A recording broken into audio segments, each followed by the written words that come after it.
and I'm with Dr. Jane Goodall, the world-renowned primatologist and environmentalist. Welcome to Saskatoon. Thank you very much, and hello everybody. Hello everyone. As you know, we are broadcasting live on Facebook and YouTube all around the country. So I'm sure all of our viewers have lots of questions for you. But to start, I'd like to ask some of my own, if that's all right with you. Okay. Okay. So I think many of us who are fascinated with the natural world have followed your work, and I'd like to start at the beginning and ask you how you discovered you wanted to study animals.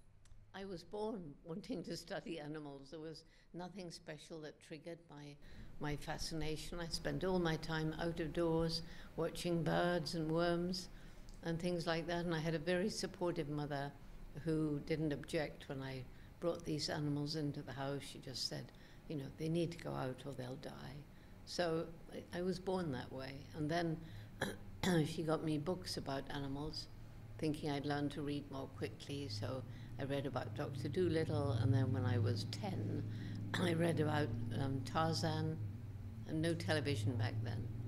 That was what triggered my desire for Africa. You had your imagination. I had my imagination. There was no TV, no Johnny Weissmuller movies, and so it was just the Tarzan of my imagination. And you did make it to Africa, and I'd like to go back to the beginning of your work with primates, if we can. The year is 1960. Dr. Goodall, you're 26 years old. You've just arrived on the streams of the Gombe Stream Chimpanzee Reserve in what's now Tanzania. What's going through your mind? What had you set out to do there? Well, I went to Africa, saved up and got there in 1957. I would have studied any animal, anything. And I met the late Louis Leakey, Dr. Leakey, and it was he who suggested that I would study chimps, because chimps are so close to us. And he spent his life searching for the fossilized remains of early humans. And so he felt that maybe watching the chimps would help him understand maybe how early humans had behaved. And when you got there, what was it like? Was it anything as you had imagined? Well, the forest was beautiful, but the chimps ran away. They were very conservative. They'd never seen a white ape before. And I was getting really worried that the money would run out before I saw anything exciting. So those early months were rather desperate. But of course, you did discover quite a bit, and your work totally changed the way humans view chimpanzees. And people who've written about your work say that you are the woman who redefined man. And I have a feeling that some of our viewers might know why that is, but I was hoping you could tell me, why do they call you that, Dr. Jane? Because the first chimpanzee who began to lose his fear of me, I named him David Greybeard. He had a beautiful white beard. And one day I saw him using pieces of grass to fish termites from their nest. I saw him break off leafy twigs, and to use that as a tool, he had to strip the leaves. And at that time, science thought only humans use and make tools. We were defined as man, the tool maker.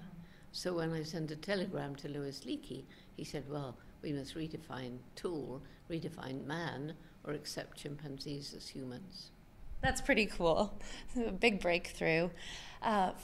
Everyone, I am here with Dr. Jane Goodall in Saskatoon. We're live on Facebook and YouTube. Leave your questions in the comments below and I will get them, and we'll try to get to as many of them as we have time for. But before we get to those, I wanted to ask you, from your time working with chimpanzees, do you have a moment or an experience or two that you cherish the most, and why do you love it? Well, there are so many, but I'll pick one, which is when the wonderful old female Flo, she had a 6-year-old daughter and a brand new baby son. And when the son was about 8 months, just beginning to totter, he was curious and he came up to me where I was sitting on the ground. And his mother was a bit nervous. She followed behind. She kept her hand around him, but she allowed him to reach out and touch my nose. And you know, considering she'd been afraid of me for so many months, this was a big breakthrough and very amazing. They lost their fear, as you say. Yes. So there's lots of questions actually here. Lisa A. Sharpless, and just a full disclaimer to everyone watching, I may not say your name correctly, I apologize, but Lisa A. Sharpless asks, did you ever get sick while you were living in Africa? I got malaria maybe 30 times. Wow. And you build up, not exactly a resistance to it, but there were 3 times when I nearly died. One of them, I think, was dengue fever, but otherwise I was very healthy. Okay, so you're a survivor. All right. Bob Campan asks, are there any other primates you think need studying at this time? Oh, there's many primates out there that have not been properly studied. And some of the gibbons as well, they call them lesser apes, but I think they're fantastic. And so some of the primates like mandrills and drills, they've been watched, but they haven't really been studied in detail. And yeah, there's many. Okay. All right, everyone, I'm live with Dr. Jane Goodall on Facebook and YouTube. We're taking your questions, so leave them in the comments below. Your work has resonated with so many people all across the globe, and in 2002, the United Nations appointed you as the messenger of hope. How do you stay hopeful? Actually, it's messenger of peace. Oh, messenger of peace. I'm sorry. You are a hopeful person. Yeah, well, you know, a lot of people don't see how I can have help because we're destroying this planet so fast. And in some cases, we're using up the finite natural resources faster than Mother Nature can replenish them. But the reason I have hope is that we have a program for young people. It's called Roots and Shoots, and it's in 100 countries now. It began in Tanzania. Members from kindergarten, university, everything in between. And the main message of that is each single one of us makes a difference on the planet every single day in the little choices we make. And if everybody made ethical choices, what you buy, what you eat, what you wear, we'd be moving towards a better world. So the Roots and Shoots groups choose 3 projects to make the world better. One to help people, one to help animals, one to help the environment. And there is so much enthusiasm and determination, and the kids won't give up. So they give me a lot of hope. They're changing the world. And then there's this brain, which sadly isn't always used wisely, but we are beginning to see technologies that help us live in better harmony, and we're beginning to work out ways in which we can live our own lives in greater harmony. And then there's the resilience of nature. Places that we've destroyed can be given another chance. Animals on the brink of extinction can be given another chance, and out on the prairies, the black-footed ferret became extinct in the wild, but through captive breeding and clever release programs, it's making a comeback. And then finally, there's the indomitable human spirit. And that's why I carry this little guy, Mr. H, named for a man called Gary Horn. So I find as I'm traveling around, so many people tackling what seems to be impossible, overcoming tremendous difficulties. Gary Horn went blind at 21, decided to be a magician, was told that was not possible, said he would try. Children don't know he's blind, and then he'll tell them that if things go wrong in their life, they shouldn't give up. And he does scuba diving, he does skydiving. He's just taught himself to paint. And if you get on Amazon a little book called Blind Artist by Gary Horn, for whom Mr. H is named, and it's H-A-U-N like fawn, you'll see a portrait of Mr. H, whom he has never seen, and you will be amazed. So he thought he was giving me a stuffed chimpanzee, and I made him hold the tail. He said, never mind, take him where you go, and you know I'm with you in spirit. So he's been with me to 63 countries, and he's 26 years old. Wow, so he's a world traveler, almost like you. Yes, he's about the same as me. I take him everywhere. Yeah, he's adorable, and I'm sure he really helps you talk to children, and you find children understand when you're talking to them about these issues. They're so smart, aren't they? Children are, yes, and of course, at the very young age, you don't want to upset them by talking about the destruction of the planet. So you work in a positive way and help them to grow organic food and things like that. Yes, they're definitely reason for hope. But for the rest of us, perhaps people my age, millennials who you meet, who perhaps, given the state of the world, have lost hope or are not sure whether we can truly live in peace and harmony with the world. Do you have specific advice for people who maybe feel like we're far down the road? Well, basically what I've said. Yeah. I've given you my reasons for hope. Yeah. And, the point is, many people are aware of the problems. They do nothing because they feel helpless and hopeless. But once you get this idea that if we all act together, even small changes cumulatively will lead to big change. And then working with the kids have parents and grandparents. Some of them are in business, some of them are in politics, and they're influencing their parents every day. Okay, so we have a question here from Russell Robinson, or a comment rather, and a question. He says, "You are one of the great heroes of making known the wonder of primates and the natural world. Dr. Goodall, what is your next challenge?" Well, I guess, I'm 83 years old, so my next challenge will be dying, really. And, dying, when you die, it's either nothing, finish, or there's something. And I believe there's something, and discovering that something will be the greatest adventure of my life. We will miss you. I hope that's not for a very long time, and I'm sure most of our viewers feel the same. Hello everyone, I'm Madeline Kotzer here live in Saskatoon with Dr. Jane Goodall. You're asking questions, keep them coming. We've got a little bit more time. There's lots of questions here. I'm just catching up in the chat. Here's a question from YouTube. What do you think of Coco the gorilla and what we have learned from her? Well, we have learned a great deal about the intellect from Coco and also from the chimps who've been taught sign language. And I think one of the important things is when I first went to university, I'd been with the chimps a year. I'd never been to college.